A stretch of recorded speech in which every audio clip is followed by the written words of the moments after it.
C'est dur la vie, n'est-ce pas? C'est dur pour tout le monde. Et ce matin, je ne me pose même pas la question de savoir si vous avez besoin d'être consolé ou encouragé, mais plutôt pour quelles raisons en particulier est-ce que vous avez besoin d'être consolé ou encouragé aujourd'hui? Est-ce que c'est parce que vous avez des problèmes de santé, ou des problèmes d'argent, ou des problèmes relationnels, ou des problèmes professionnels? Est-ce que vous êtes dans le deuil aujourd'hui? Est-ce que vous êtes inquiet, stressé, déprimé? Est-ce que vous vous sentez seul, incompris, abandonné, frustré, coupable? Est-ce que vous êtes tout simplement démoralisé par le monde qui vous entoure? Est-ce que vous vous sentez désorienté face à des circonstances pénibles ou peut-être imprévues que vous traversez en ce moment même? Est-ce que vous avez peur? Est-ce que vous avez honte? Est-ce qu'il y a quelqu'un dans votre vie qui vous harcèle, qui vous calomnie, qui vous persécute? La vie, c'est dur. Il y a plein de raisons pour lesquelles la vie, c'est dur, et c'est dur pour tout le monde. Et si vous trouvez ce matin que la vie est facile, en fait, franchement, pour moi, j'espère que je ne vais pas vous heurter, mais c'est le signe chez vous d'un manque de maturité, ou au moins d'un manque d'ouverture au monde qui vous entoure. Franchement, ça ne vous fait rien d'apprendre qu'un bébé de 11 mois a été tué mercredi dernier dans une crèche à Lyon par une employée de la crèche qui était excédée par les pleurs incessants de la petite fillette. Ça vous fait rien? Et qu'est-ce que vous pensez des violences horribles qui sont commises contre les Ukrainiens depuis maintenant 4 mois? Ce ne sont que quelques exemples. La vie, c'est dur parce que le monde dans lequel on vit ici-bas, il est comme ça. C'est un monde où on souffre. C'est un monde où il y a beaucoup de choses qui ne vont pas. Alors bien sûr, si on est chrétien, on a une perception du monde et de notre existence dans ce monde, et donc des souffrances qu'il y a dans ce monde. On a une perception de ces choses qui est différente. C'est différent parce que tout ça, en fait, quand on est chrétien, c'est relativisé par rapport à des choses incroyables qui sont devenues réalité dans notre vie, si on est croyant, si on a placé notre foi en Jésus-Christ. Et dans la lettre que l'apôtre Paul a écrite aux chrétiens de la ville de Rome à son époque, donc au 1er siècle, eh bien Paul il passe en revue beaucoup de ces bienfaits incroyables que les croyants ont reçus par la foi en Jésus. Et par exemple, il nous explique qu'on est pardonné. Si on a la foi en Jésus, on est pardonné pour le mal qu'on a fait. On est rendu juste aux yeux de Dieu. On a la paix avec Dieu pour toujours. On est destiné à vivre éternellement dans son paradis. On est même né de nouveau spirituellement. Et donc on a en quelque sorte une nouvelle nature en nous qui se porte vers le bien plutôt que vers le mal. Et on a même, d'après l'apôtre Paul, on a même reçu le Saint-Esprit de Dieu qui vient vivre en nous et qui va un jour nous ressusciter pour le paradis et qui, en attendant, témoigne à notre esprit que nous sommes des enfants bien-aimés de Dieu. C'est incroyable. Et donc tout le reste est relativisé, n'est-ce pas? Mais, en même temps, on a beau être croyant, on a beau avoir la foi en Jésus, la vie, ça continue d'être dur. À certains égards, c'est même pire pour les chrétiens. On a vu ça la semaine dernière en week-end d'église. Dans certains pays, les chrétiens encourent l'emprisonnement parce qu'ils sont chrétiens. Les violences, le meurtre, la torture.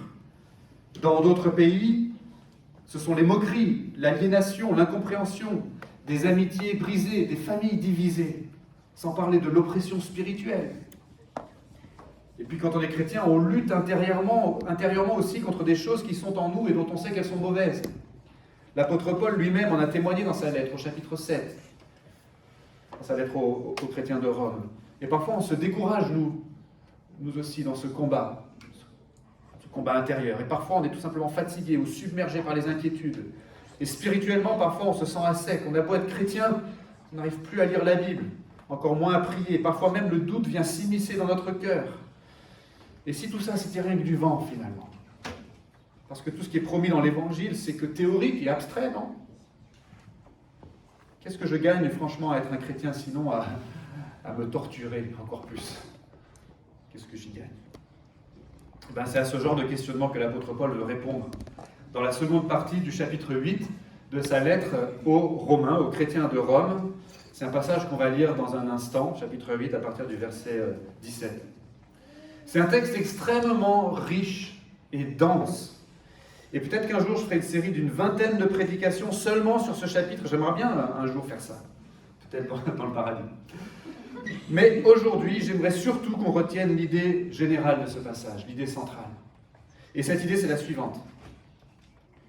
C'est normal de souffrir si on est chrétien. Mais on a toutes les raisons de tenir bon quand même.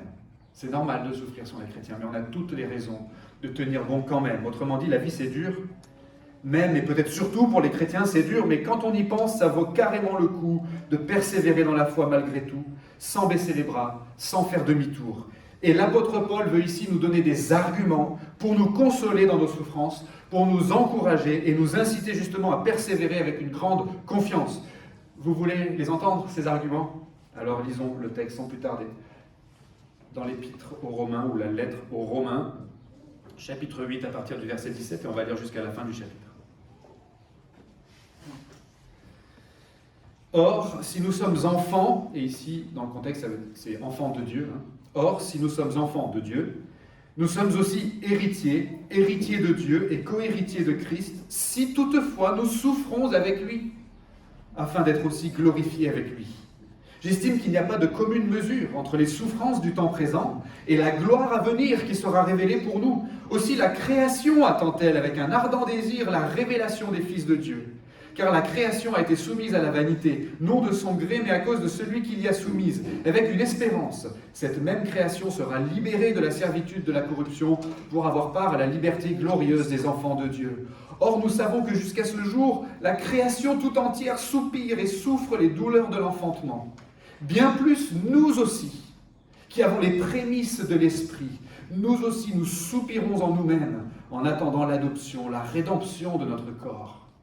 Car c'est en espérance que nous avons été sauvés. Or, l'espérance qu'on voit n'est plus espérance. Ce qu'on voit, peut-on l'espérer encore ? Mais si nous espérons ce que nous ne voyons pas, nous l'attendons avec persévérance.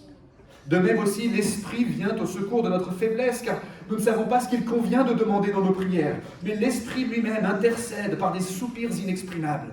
Et celui qui sonde les cœurs connaît quelle est l'intention de l'Esprit. C'est selon Dieu qu'il intercède en faveur des saints. Les saints, ça désigne les chrétiens.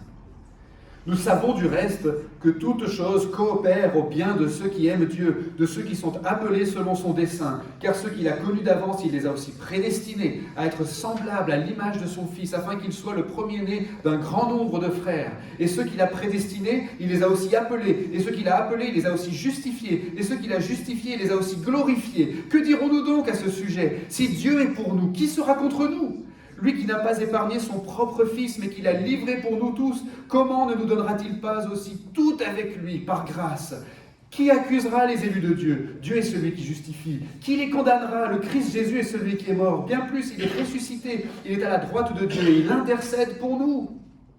Qui nous séparera de l'amour de Christ ? La tribulation, ou l'angoisse, ou la persécution, ou la faim, ou le dénuement, ou le péril, ou l'épée ? Selon qu'il est écrit, à cause de toi, l'on nous met à mort tout le jour, on nous considère comme des brebis qu'on égorge. Mais dans toutes ces choses, nous sommes plus que vainqueurs par celui qui nous a aimés. Car je suis persuadé que ni la mort, ni la vie, ni les anges, ni les dominations, ni le présent, ni l'avenir, ni les puissances, ni les êtres d'en haut, ni ceux d'en bas, ni aucune autre créature ne pourra nous séparer de l'amour de Dieu en Christ Jésus, notre Seigneur. Amen. Prions. Seigneur notre Dieu, merci pour ce texte, un texte sublime, un texte glorieux, un texte magnifique et tellement riche pour nous, Seigneur. Et même si ce matin, on va seulement effleurer la surface de ce texte, Seigneur, on prie que néanmoins les vérités qu'on va entendre, on puisse les recevoir, Seigneur, par ta grâce, et que ton esprit, toi, lui-même, dispose notre esprit à entendre, à recevoir et à croire ces choses afin que notre vie en soit transformée pour ta gloire. Et nous le demandons au nom puissant de Jésus-Christ. Amen. Donc c'est normal de souffrir si on est chrétien, vous voyez, mais on a toutes les raisons de tenir bon quand même. Pourquoi ? Premièrement, parce qu'on sait ce qu'il y a au bout. C'est ce que l'apôtre Paul nous fait comprendre pour commencer au verset 17 à 25. Vous avez noté que dans ces quelques versets, Paul, il reconnaît la réalité de la souffrance dans la vie des chrétiens. Et même, il semble dire qu'on est censé souffrir si on est un vrai chrétien. Nous sommes héritiers de Dieu et co-héritiers de Christ, si toutefois nous souffrons avec lui, afin d'être aussi glorifiés avec lui au verset 17. Mais vous voyez, à côté de la réalité de la souffrance, Paul, il parle aussi d'une autre réalité, une réalité future qui est celle, dit-il, de la gloire à venir. Et il dit que c'est un truc qui sera révélé un jour et que c'est un truc qu'on désire, nous, si on est chrétien. Mais pas que nous, il n'y a pas que nous qui désirons cette chose. Toute la création, dit Paul, aspire à cette situation future, celle où la nature elle-même sera délivrée et renouvelée, et où la rédemption des croyants et leur adoption comme enfants de Dieu seront définitivement manifestées. Bref, le monde entier, le cosmos tout entier soupire profondément après le paradis, désire ardemment le paradis de Dieu. Il y a un truc, vous voyez, qui vient, un truc incroyable et glorieux, et tout l'univers l'attend, ce truc-là, et le désir. Et je parle ici des galaxies et des trous noirs et des supernovas dans l'univers jusqu'aux plus petites cellules et aux plus petits atomes, en passant par les plantes et les animaux et les forêts et les déserts et les glaciers. Tout ça désire le paradis de Dieu, soupire après cette gloire à venir. Et nous, les croyants, on l'attend cela et on le désire aussi. Et surtout, bien plus, nous dit Paul, parce que si on est croyant, on a reçu les prémices de l'Esprit, verset 23. C'est-à-dire qu'on a reçu de la part de Dieu comme un acompte sur cette gloire à venir.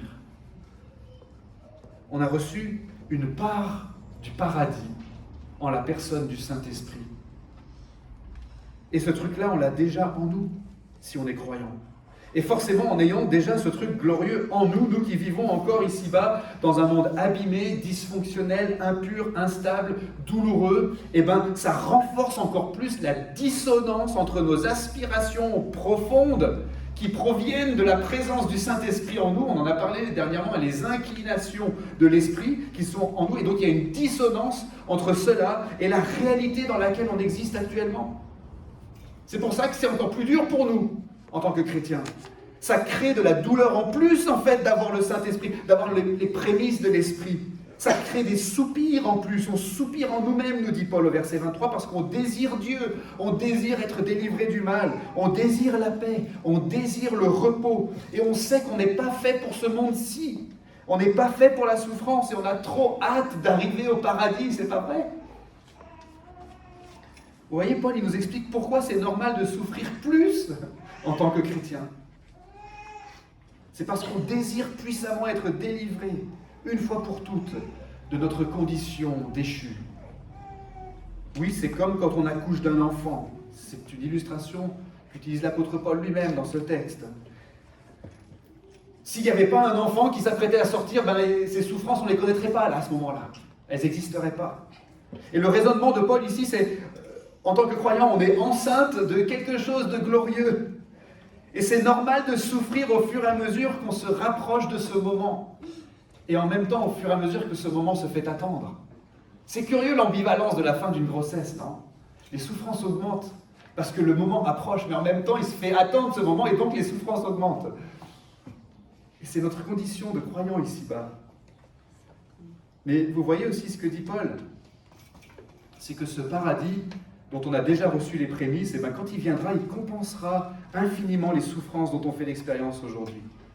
Quand Paul il dit qu'il n'y a pas de commune mesure entre nos souffrances d'aujourd'hui et le paradis de demain, il veut dire que ce sont deux choses impossibles à représenter à la même échelle.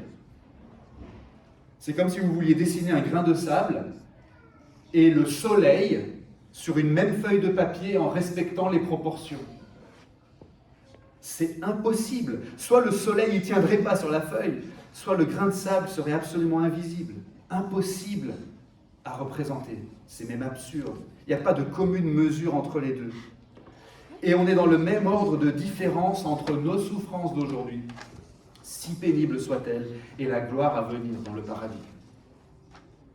Cette gloire sera si grande que nos souffrances d'aujourd'hui en comparaison, seront devenues si minuscules qu'on ne pourra même plus les voir. Je sais que c'est difficile à croire. C'est pratiquement impossible en fait de se projeter conceptuellement dans le paradis et d'arriver à imaginer comment ce serait d'être tellement consolé et tellement comblé et tellement heureux que nos souffrances d'aujourd'hui seraient noyées dans la gloire et dans la joie. Vraiment. Même la douleur de cette trahison, la douleur de cette maladie, de cette infirmité, de cet échec, de cette agression, même la douleur de cette séparation, de ce deuil, même la douleur de ce péché, ces choses-là qui m'assaillent, qui m'accablent, qui m'écrasent même aujourd'hui, tout ça, ce sera vraiment minuscule comparé à la gloire à venir, vraiment. Je ne sais pas si j'arrive à le croire moi-même. Parce que si je le croyais pleinement, eh ben, ça produirait plus spontanément la persévérance dans ma vie, quand je suis confronté aux difficultés, n'est-ce pas? Si je le croyais vraiment et pleinement. Et c'est ce que dit Paul au verset 25, quand il parle d'espérer ce qu'on ne voit pas. Ce qu'il veut dire par là, c'est pas avoir un vague espoir. Il ne veut pas dire parier sur un truc un peu incertain, puis on verra bien ce qui se passe, j'espère. J'espère m'en sortir, j'espère que ça se passera bien. C'est pas ça qu'il veut dire. Le terme espérance dans la Bible est beaucoup plus fort que ça, beaucoup plus robuste, beaucoup plus costaud. Ce qu'il veut dire par espérer, c'est attendre avec une pleine conviction et une pleine confiance. Encore une fois, c'est comme la grossesse et l'accouchement. Si on croit vraiment qu'il y a un bébé à l'intérieur qui va sortir, on va souffrir. Mais ça devient plus supportable parce qu'on sait ce qu'il y a au bout.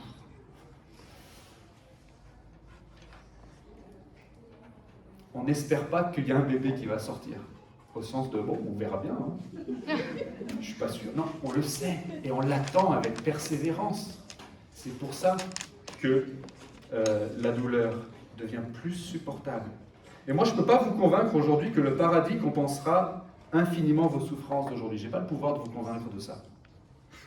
Mais ce que je peux vous dire, c'est que c'est ce qui est écrit dans le texte. C'est ce qui est écrit dans le texte. Le paradis compensera infiniment nos souffrances d'aujourd'hui. Donc, premièrement, on a toutes les raisons de tenir bon parce qu'on sait ce qu'il y a au bout. Deuxièmement, parce qu'on est merveilleusement accompagné. C'est ce que Paul nous fait comprendre dans les deux versets suivants, versets 26 et 27 de notre passage. Ce sont que deux versets au cœur de ce passage, mais ça décrit une réalité extrêmement importante pour nous les chrétiens qui souffrons ici-bas.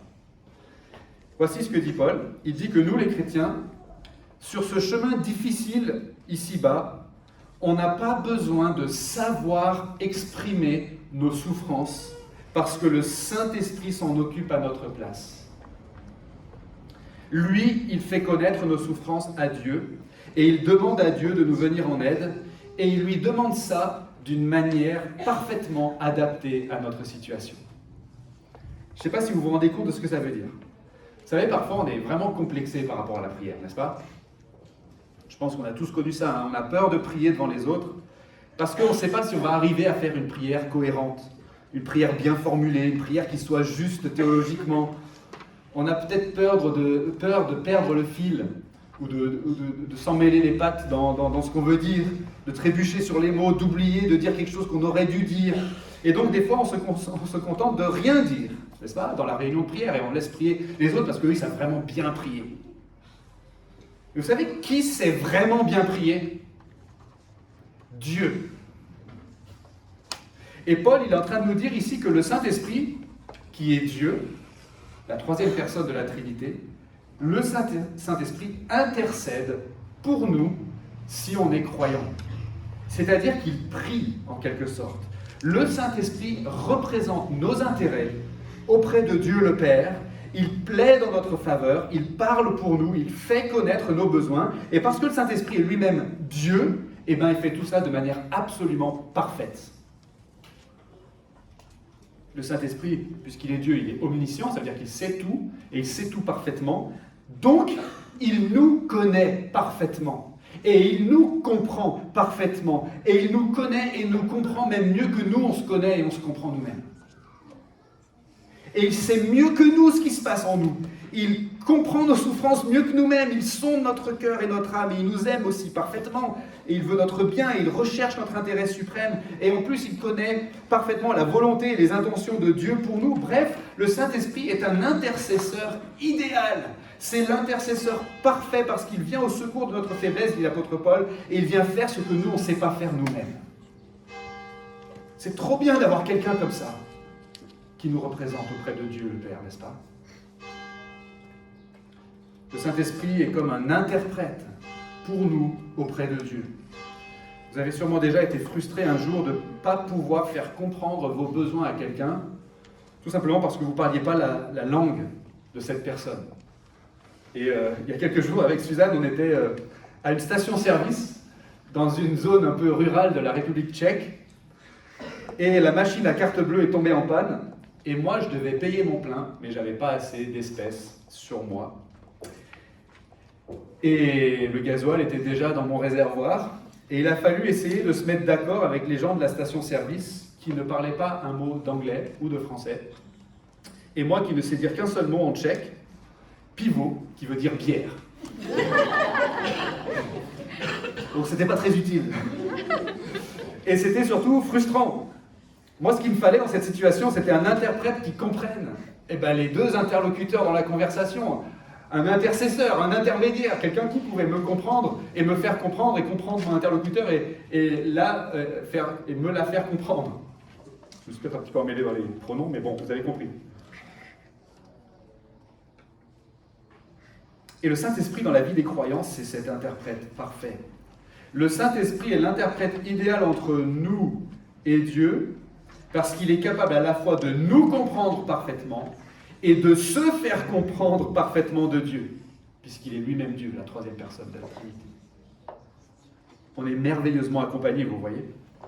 Jésus lui-même, avant sa mort et sa résurrection, il avait parlé à ses apôtres du Saint-Esprit et du ministère du Saint-Esprit dans la vie des croyants, et il avait appelé à ce moment-là, le Saint-Esprit, il l'avait appelé le consolateur. En grec, le paraclète, c'est-à-dire littéralement celui qui se tient avec nous, qui marche avec nous, qui nous accompagne, qui nous aide, qui nous soutient.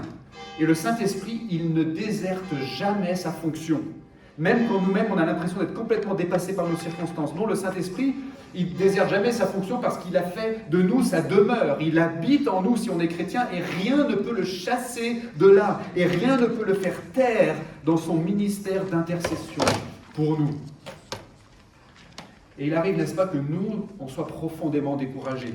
Il arrive qu'on soit envahi par le stress ou par l'inquiétude ou par l'angoisse. Il arrive qu'on souffre trop physiquement, émotionnellement ou psychologiquement pour pouvoir même sortir de notre lit ou de chez nous.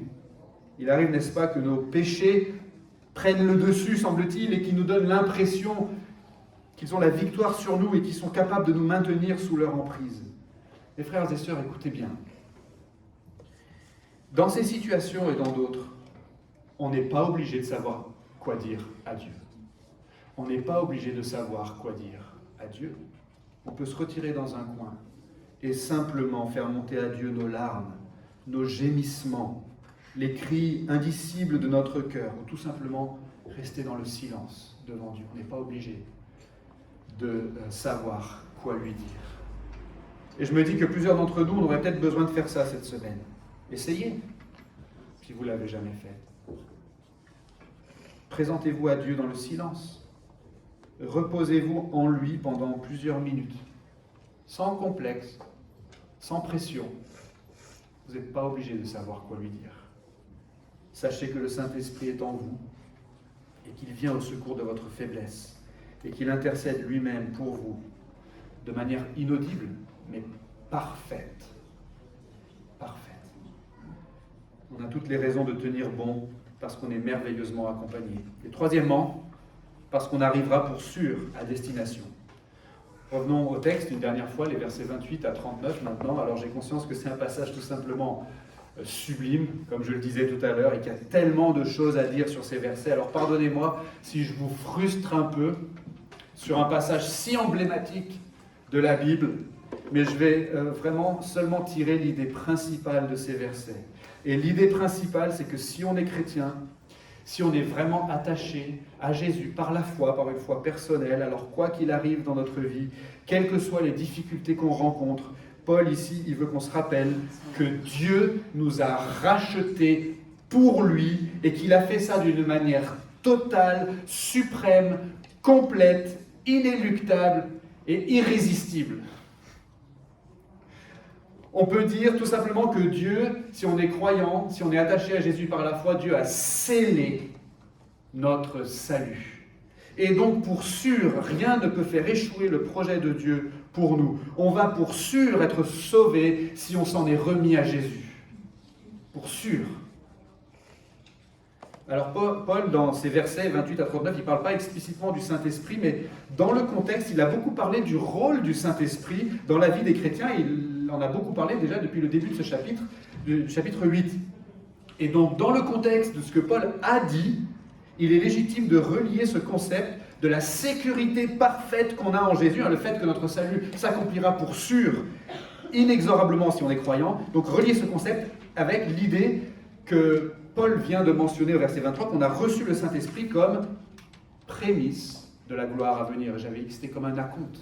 Un acompte est censé garantir la venue du bien plus tard, n'est-ce pas ? Dans un autre passage, Paul il dit que si on est croyant, on a été scellé par le Saint-Esprit pour le jour de la rédemption.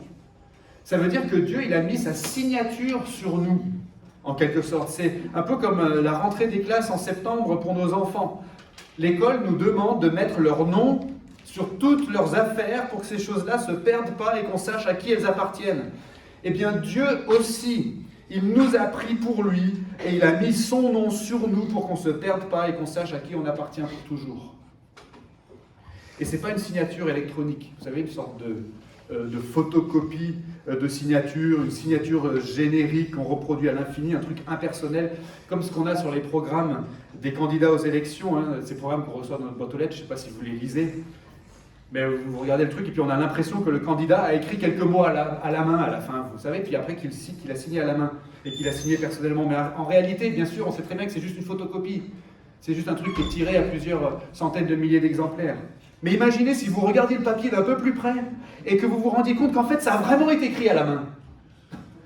Un petit mot personnel d'Emmanuel Macron ou de Philippe Poutou.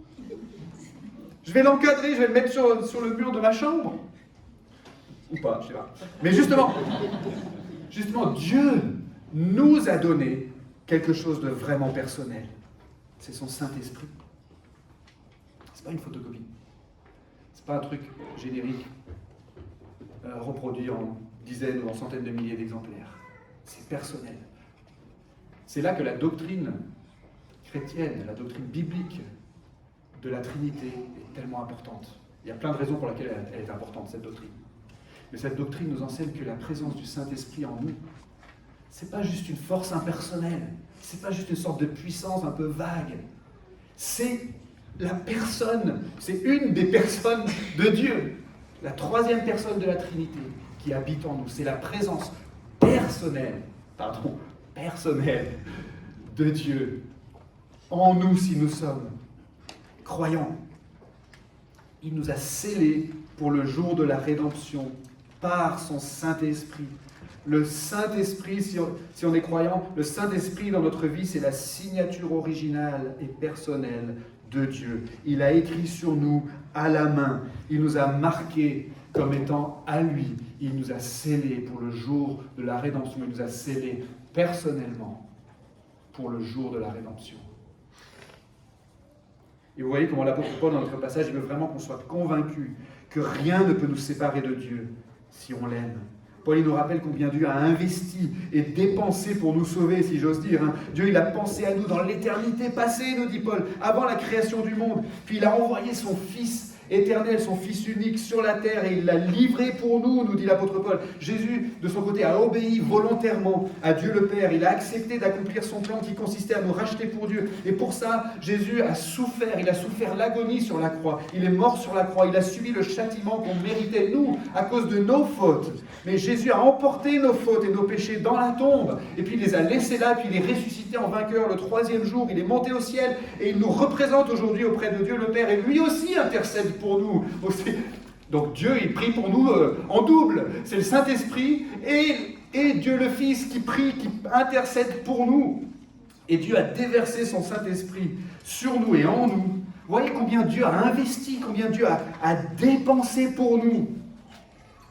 Est-ce que vous pensez que maintenant, si tout ça est vrai, est-ce que vous pensez que maintenant, il y aurait quoi que ce soit qui pourrait nous séparer de Dieu ? Est-ce que vous pensez que quelqu'un pourrait faire une OPA sur nous pour nous enlever à Dieu, pour nous racheter à Dieu et nous reprendre ? Est-ce que ce serait possible ça ? Impossible. On est hors de prix. Personne n'est assez riche pour payer plus que ce que Dieu a investi en nous. Et si Dieu a tellement misé sur nous, lui qui n'a pas épargné son propre Fils, mais qui l'a livré pour nous, est-ce qu'il y a quoi que ce soit qui pourrait le faire renoncer à nous sauver à la fin? La vraie question, c'est est-ce que vous êtes en Jésus? Est-ce que vous êtes attaché à lui par la foi? Est-ce que vous êtes caché en Jésus-Christ? Est-ce que vous aimez Dieu au point d'être affligé par le mal qui existe dans votre cœur, au point de demander pardon à Dieu et de vous réfugier en son Fils Jésus-Christ qui vous présente en lui-même le pardon et la vie éternelle? C'est la question la plus importante que vous puissiez vous poser, non seulement aujourd'hui, mais tous les jours de votre vie sur la terre.